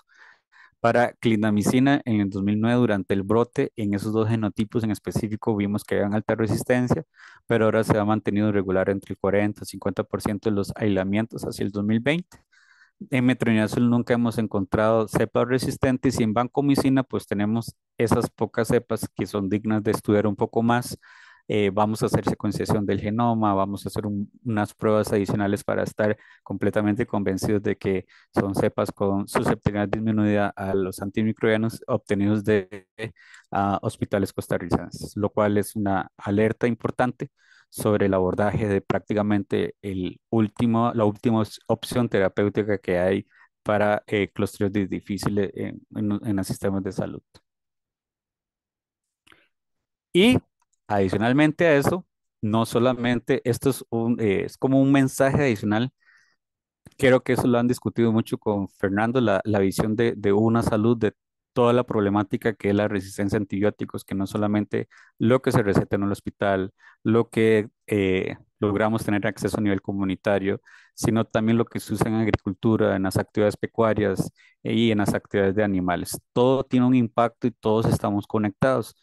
En este caso, hicimos el grupo de investigación un trabajo en el 2019 donde nos fuimos a tratar de buscar cerdos. Tuvimos la experiencia que cuando fuimos a buscar porcicultores privados, ninguno nos quiso abrir la puerta. El sector porcicultor de Costa Rica es bastante cerrado en cuanto a lo que hacen con sus animales, a no ser que sea SENASA que los intervenga. Entonces, después de intentarlo muchísimo con un estudiante de posgrado, en ese momento de hondureño que hizo la tesis con nosotros de maestría, Mauricio Andino, nos dimos a la tarea, infelizmente, de solamente poder contar con las granjas porcinas de las universidades públicas, porque eran las más controladas, las que nos dieron acceso. Más controladas quiero decir yo que tenían mayor registro de todo lo que se le hacía a los animales, qué medicamentos se les daba, qué antibióticos se les daba, tenían todos esos registros. Y además de eso, pues nos abrieron las puertas para poder investigar con ellos. Lo que vimos es que después de muestrear esos cerdos, encontramos estos dos ribotipos en esos cerdos, pero lo más importante es que vimos estas resistencias. En la parte veterinaria se usa mucho, a lo que yo he entendido, o el consumo de enrofloxacina es importante, también es una fluoroquinolona, impactó en que esas cepas que aislamos de los animales, pues también sean fluoroquinolona resistentes a levofloxacina, a ciprofloxacina y muchísimo más en porcentaje que las cepas que hemos aislado en los hospitales. Ni para qué la cefotaxim. Y aunque habíamos visto apenas un porcentaje de resistencia del 30% en aislamientos humanos a tetraciclina, en aislamientos animales, aquí en Costa Rica, al menos en estas granjas que supuestamente son un poco más controladas y que hay un uso más racional de los antibióticos, uno esperaría, porque al fin y al cabo son lugares de investigación, hay resistencias a tetraciclina del 100%. Luego, pues no encontramos a metronidazol o vancomicina. Con esto lo que quiero darles es un panorama más amplio y que uno pueda abrir un poco más los horizontes del pensamiento y que vean que esta es una evidencia que el problema de los antibióticos no es solamente en el uso humano, sino también en el uso pecuario y en las actividades humanas. Y eh, algunos de estos genotipos los encontramos también a nivel hospitalario, como esta NAP7, por ejemplo. Lo encontramos en cerdos y lo vemos aislado en el Hospital San Juan de Dios. Todavía no hay una definición si puede ser una zoonosis o si hay un paso de animales a humanos o si también la tierra tiene que ver. Hay hipótesis que dice que todo está conectado y que precisamente nosotros podríamos tener genotipos que clínicamente producen algo y que podemos pasárselo a animales o viceversa. Es una tendencia más actual de cómo analizar la problemática de difícil y que también se las pongo sobre la mesa. Si en algún momento quieren ampliar muchísimo más este conocimiento, pueden ir y buscar más información de difícil en otros contextos y van a ver que van a tener el mismo resultado. Hay una problemática importante en el aumento de las resistencias a antimicrobianos de amplio espectro, que como les digo es la reflejo biológico de lo que hemos hecho con el uso de los antimicrobianos en los últimos años. Finalmente, les puedo resumir que también en Costa Rica hemos detectado algunas cosas interesantes como mecanismos de resistencia de mutaciones cromosomales en GIRA y en RPOB. Hemos detectado también bombas de flujo. Hemos visto elementos móviles que pueden conferir resistencia a los antimicrobianos. También en el grupo de investigación se encontró que las cepas autóctonas tienen fagos que no habían sido descritos antes, que también pueden estar vinculados con la resistencia a los antibióticos, con la transferencia de información sobre resistencia a los antibióticos. Hemos encontrado nuevos genes en cepas costarricenses de estos CFR-like que le dan susceptibilidad disminuida al linezolid.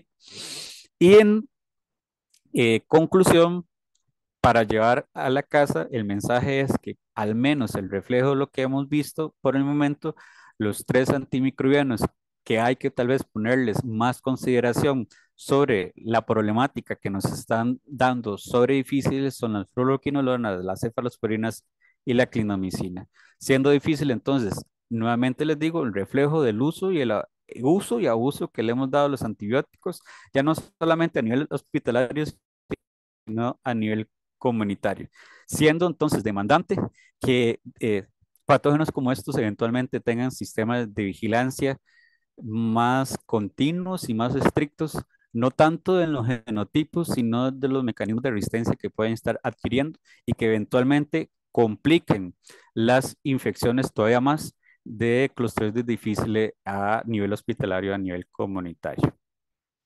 Y eso es lo que les traía por el momento. Les agradezco muchísimo su atención. De nuevo, Fernando, por su invitación. Siempre disfruto mucho venir a hablar un rato aquí en el curso de Fernando, intercambiar opiniones, discutir ideas.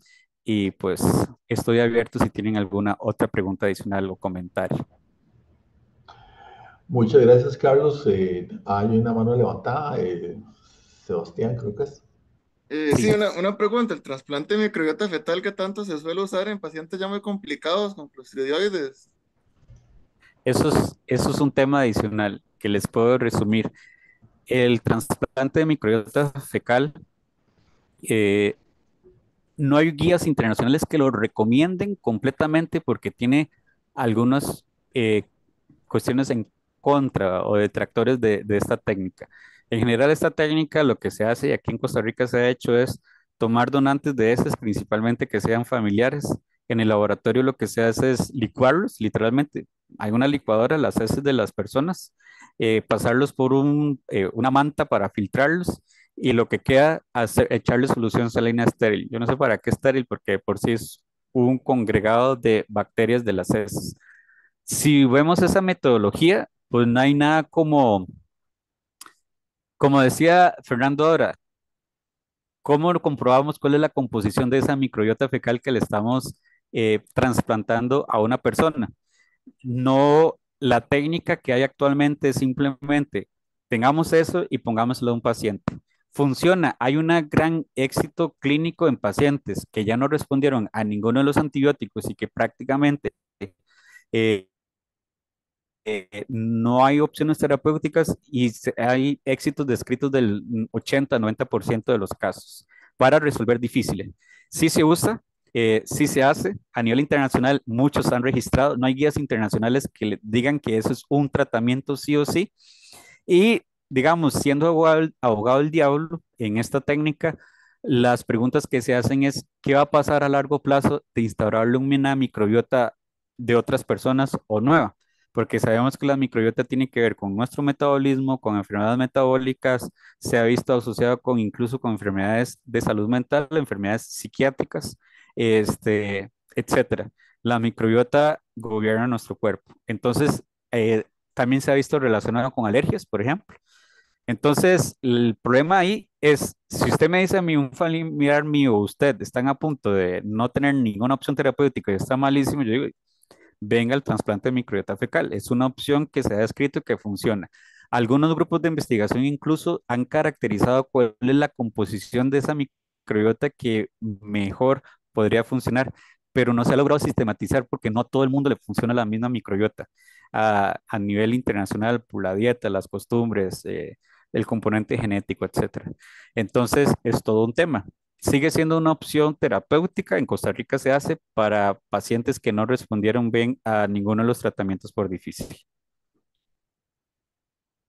Por ahí anda la historia. Gracias. Creo que Darío el sola mano.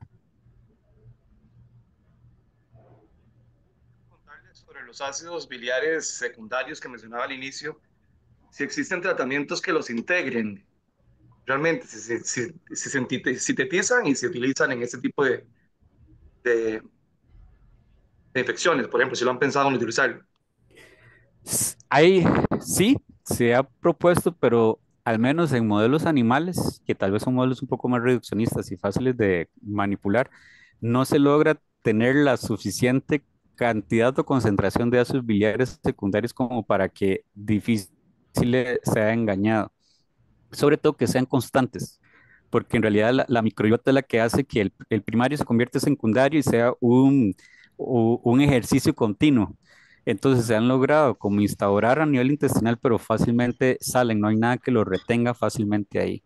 También eh, tratamientos alternativos, se han tratado de usar anticuerpos monoclonales, pero tal vez no se los mencioné, pero las toxinas A y B tienen regiones hipervariables al ser una toxina tan grande. Y entonces es un problema porque los anticuerpos monoclonales no han dado suficiente éxito porque no logran reconocer toxinas nuevas en el sentido de que esas regiones hipervariables mutan y cambian muy fácilmente. Otra de las propuestas que se ha hecho en el mismo sentido de que plantea Darío es sobre los probióticos. Sin embargo, no se ha visto que los probióticos, una vez que el paciente tenga la infección, resuelvan o mejoren los síntomas del paciente. Lo que se ha visto es que como ya hay toxinas, ya difícil hizo suficiente daño como para que eso evite que la infección continúe, los síntomas continúen. Se han utilizado unas resinas iónicas también que van en cápsulas para tratar que las toxinas no interactúen con el intestino. Tampoco han dado mucho éxito porque no se sabía que las esporas podían estar insertas en la mucosa y evadir esas redes iónicas que se utilizaron en algún momento. Y se han tratado de generar vacunas, lo cual no ha logrado tener éxito completo. Se postula o se cree que porque no se ha logrado una suficiente inmunidad en mucosas. Y segundo, nuevamente por la gran plasticidad genómica y variabilidad que tiene difícil. Y creo que cualquier otro patógeno bacteriano es bastante complicado cuando hay esta variabilidad generar vacunas. Son como los abordajes terapéuticos que se han hecho y a partir de que la idea que proponía Darío también. Gabriel, Sí, mi pregunta está bueno, relaciona con una diapositiva en donde pone las diferentes toxinas que tienen diferentes aislamientos y como los, no sé si eran los casos, pero había un ejemplo en esa. En esos genotipos el primero no tiene ninguna toxina. Ujú. Entonces, quería saber cómo, como si eso fue realmente como una identificación de que se están causando enfermedad, porque me acuerdo una vez cuando estaba en un hospital, se habían encontrado pacientes con un aislamiento similar. Entonces, había surgido la pregunta si ese paciente, la habitación en la que estaba, igualmente se tenía que descontaminar. Entonces, pues yo dije que sí, porque estaba Clostridium, pero ya entendiendo más el contexto, pues no es una cepa que realmente debería causar enfermedad porque no tiene las toxinas. Entonces quería saber cómo qué pasa con este tipo de aislamiento. Ok. En el contexto, vamos por partes en la respuesta, pero no ampliar mucho. En el contexto que estamos hablando, las cepas no toxigénicas son muy importantes porque al fin y al cabo son reservorios de, de genes de resistencia. Funcionan como una especie de recipiente donde vamos a meter todos los genes de resistencia y recordemos que están en elementos que se pueden, que son móviles y que entonces en este contexto, aunque tal vez clínicamente le restemos un poco de importancia en el contexto que estamos hablando hoy, pues sí es importante resaltarlo y por eso es que en los trabajos que hemos hecho lo hemos puesto ahí también. Ahora bien, en la parte más clínica, lo que mencionaba Gabriel es que se han visto algunos pocos casos de pacientes que se le aíslan cepas que no son toxigénicas, pero que el paciente tiene síntomas que en realidad son de clostriditis difíciles, que además de eso se les aborda con los antimicrobianos usuales y muchas veces resuelven. Lo que se ha postulado en estos casos es que las infecciones por clostriditis difícil pueden ir hasta ser más complejas, que algunos pacientes pueden ser coinfectados por genotipos diferentes y que tal vez a la hora que hicimos el diagnóstico o cultivamos a la bacteria, en realidad logramos nada más trabajar con uno de esos genotipos.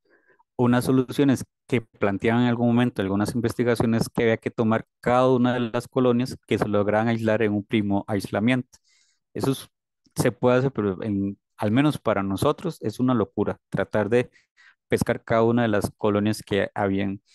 Entonces, lo que se había propuesto era eso, las coinfecciones. Ahora con las técnicas genómicas, pues se ha ido demostrando que en efecto algunos pacientes pueden estar coinfectados con hasta dos genotipos al mismo tiempo, lo que eventualmente entonces podría explicar, se propone, esos casos de pacientes que no son toxigénicos. Y además recordemos también que las técnicas de cultivo tienen una sensibilidad como el 70-80%, no son muy sensibles tampoco.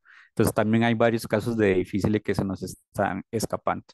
Entonces, si un paciente tenía una no toxigénica y tenía diarrea, yo también hubiera decidido descontaminar todo y tratar al paciente como si tuviera una cepa toxigénica. Pero en teoría, y lo que hemos visto en modelos animales, es que una cepa no toxigénica este, no genera el cuadro clínico. Más bien, en algunos modelos animales se ha visto que la precolonización del animal con una cepa no toxigénica genera un poco de inmunidad, haciendo que cuando el animal se trata de infectar con una cepa toxigénica, o no logre colonizar o los síntomas sean muchísimo menores. Más bien sirven como una especie de preinmunización el tener cepas no toxigénicas. No para todos los animales se ha descrito, pero sí se ha visto que hay evidencias de eso también. Entonces, las no toxigénicas, hasta el momento, no se les conoce un factor de virulencia como para producir diarreas.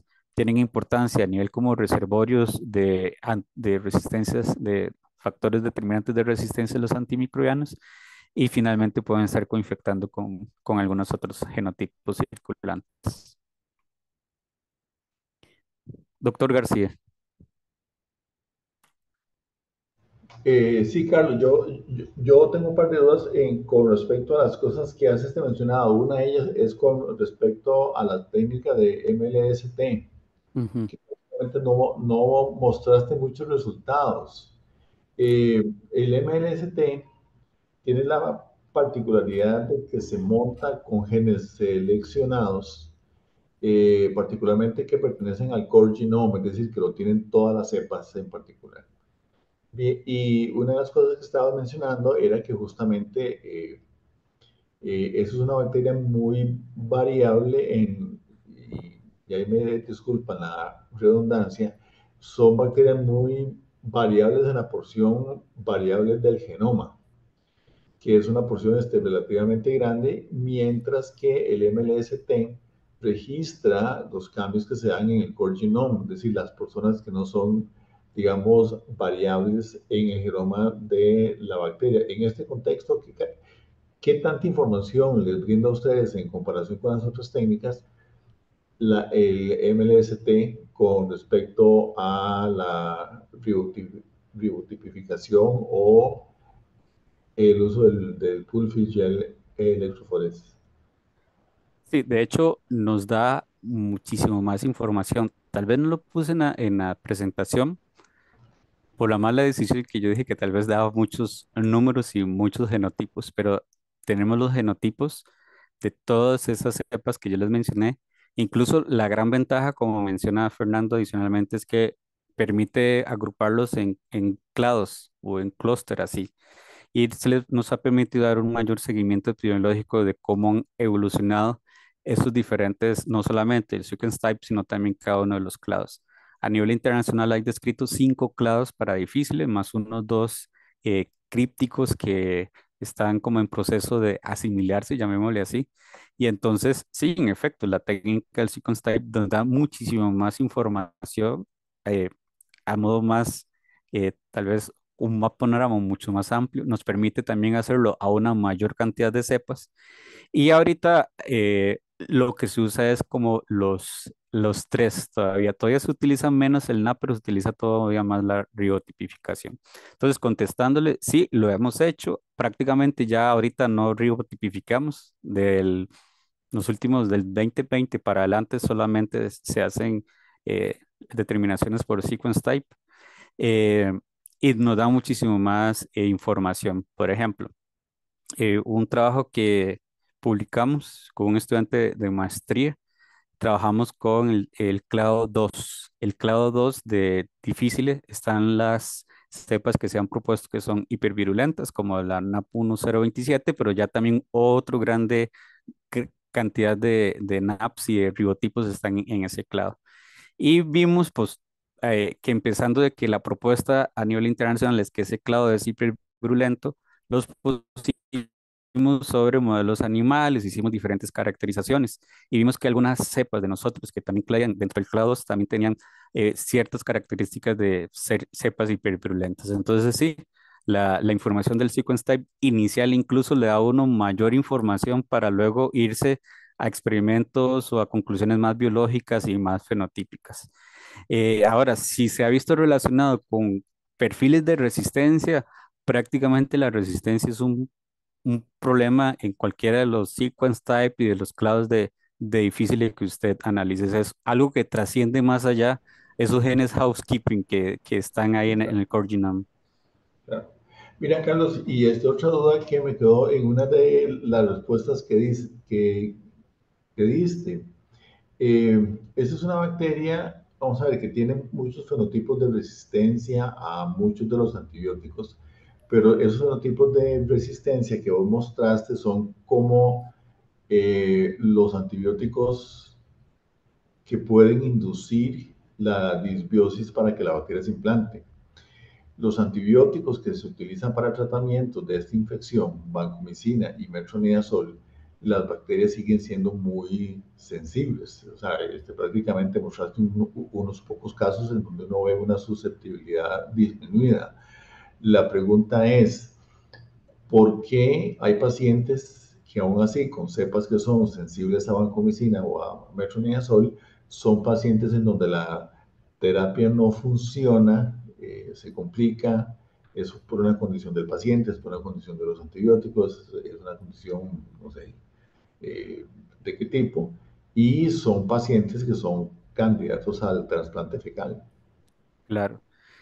Y es que eso ya viene incluso por algo que he aprendido de usted y de muchas otras personas que han trabajado con antibióticos, es que si para bacterias aerobias determinar las mix es tal vez un poco demasiado in vitro y sacarlas del contexto biológico, para mí Clostridium difícil es todavía más porque lo sacamos completamente del contexto biológico en que está.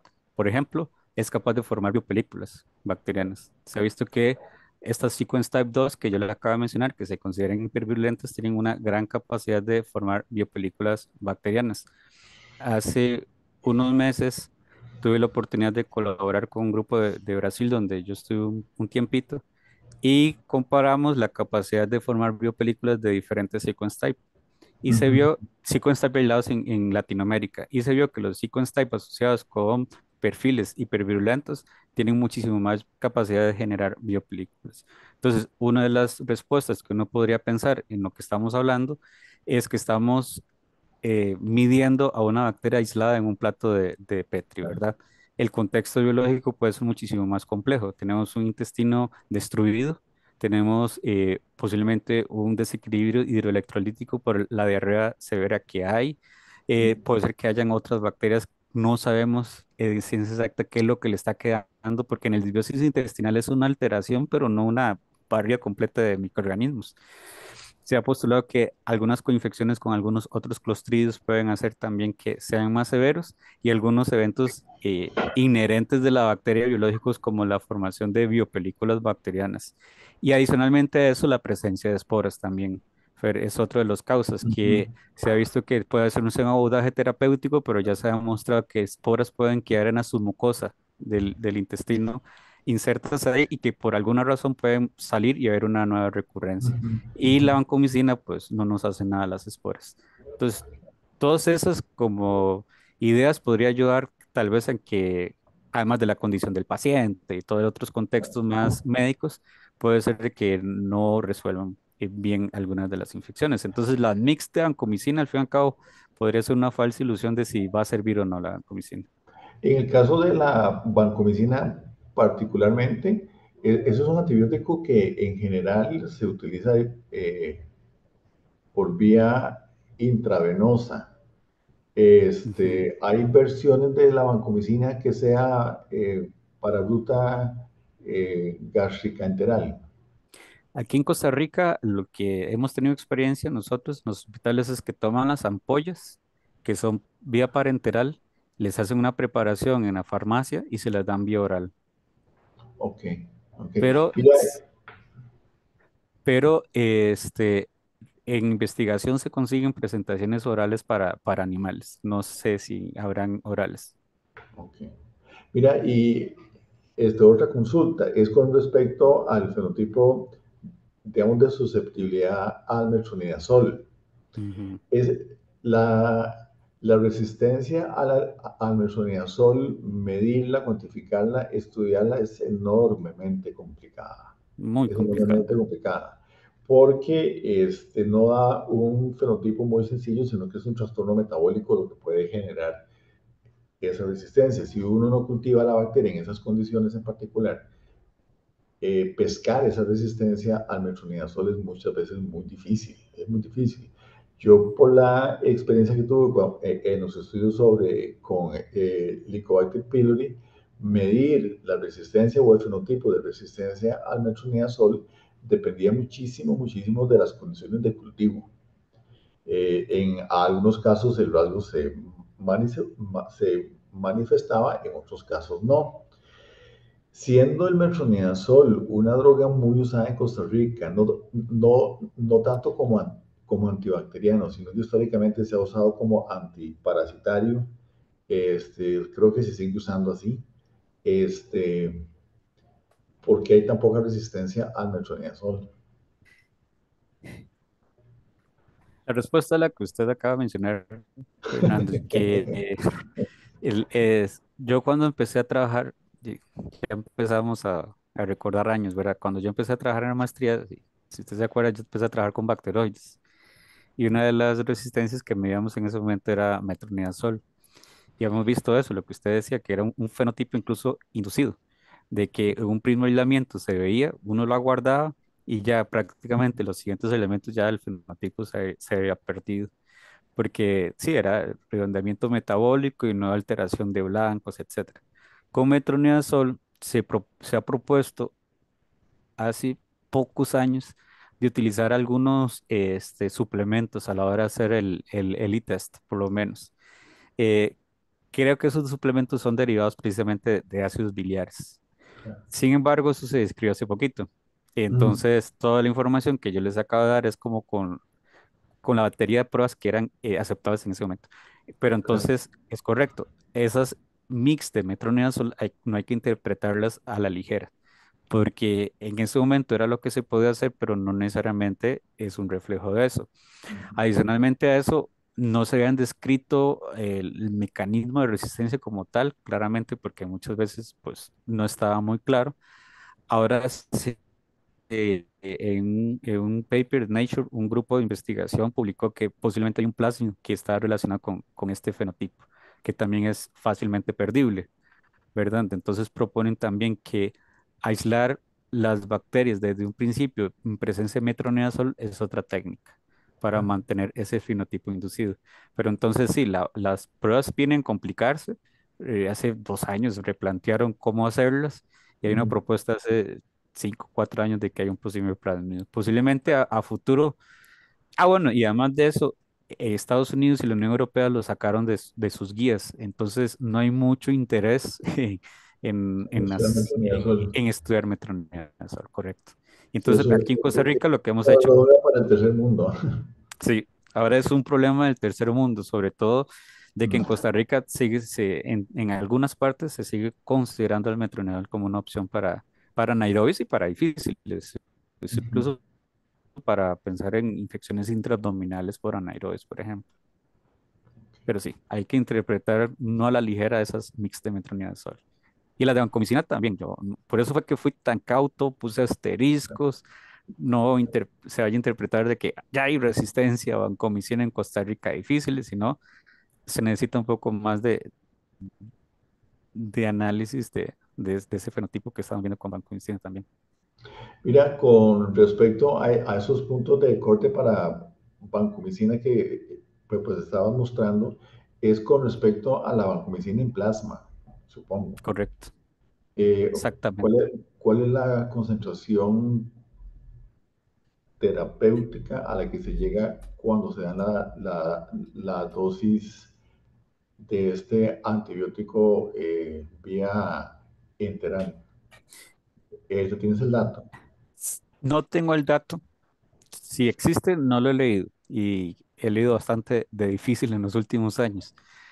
Sí, en un congreso se hizo una pregunta similar y los europeos lo que dijeron es que la MIC que ellos proponían era muy basada en la experiencia con Staph y con Streptococcus, lo cual para mí eh, no la entendí muy bien en el momento, pero era la herramienta que tenían, encontrar fallos terapéuticos con otras bacterias. Es por Mm, eso que, por ejemplo, las guías del CSLI no tienen punto de corte para vancomicina. Ellos lo que proponen es medir las mix. Por eso es que yo ese gran asterisco lo puse porque es basado en algo que es como cuando algo está publicado y hay que hacerle caso. O sea, tengo que hacerle caso porque está publicado y mencionarlo, pero nuevamente, eh, cuando me dieron esa explicación y cuando yo he visto artículos donde no está basado en algo que, como lo que vos estás mencionando, de la concentración sérica o la concentración intestinal, por ejemplo, o cuánto se queda en el intestino realmente y cuánto se va al plasma, por ejemplo. Esos mm, datos no están exactamente, ni siquiera en animales, ni siquiera en animales estamos seguros de eso. ok. Muy bien, Carlos, muchas gracias. Yo no sé si hay alguien más que quiera hacer algún comentario o otro cuestionamiento para Carlos. Y si no es así, Carlos, muchísimas gracias por sacar el rato para compartir con nosotros un poco sobre todo lo que has hecho ya en este ratote de tiempo para trabajar sobre esta bacteria que sigue siendo un tema sumamente complejo, sumamente diverso y que posiblemente es un universo más en el mundo bacteriano dentro de dentro de grandes cantidades de bacterias que nosotros vemos por todos lados. Muchísimas gracias, Carlos. por tu tiempo, por tu charla que estuvo fantástica. Muchísimas gracias. Muchas gracias por la invitación y muchas gracias a todos y a todas por conectarse. Que la pasen bien. Chao, Muchas Carlos, gracias. gracias. Gracias. Muchas gracias. Gracias.